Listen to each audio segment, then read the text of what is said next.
83 ainda foi muito pior. Os fazendeiros não puderam suportar.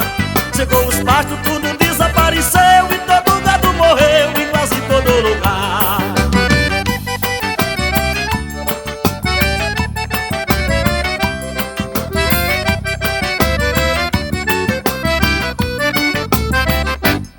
Lá na fazenda Boa Fé do Maranhão, lá em Matinha muito gado se acabou.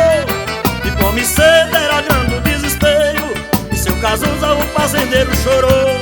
Chegou um dia, perguntou a seu vaqueiro: cadê a chuva? E ele lhe respostou: olhe patrão, vamos ter fé em Jesus e confiar no divino Criador.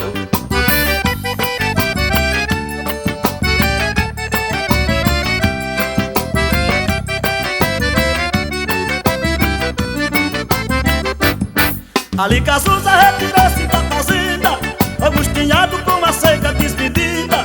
Chegando em casa ele disse à sua esposa: olha, eu estou pensando na minha vida.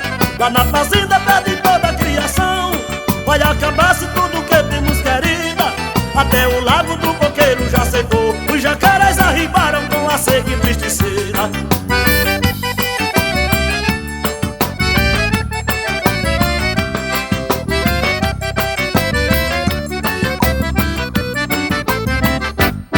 Lá na fazenda, os poços que ficaram, o gado magro estão morrendo atolado. Fome e sede é bem grande o desespero, não tem um talo de capim no meu cercado. O jeito agora é morrer tudo de fome, que o Maranhão agora está acabado.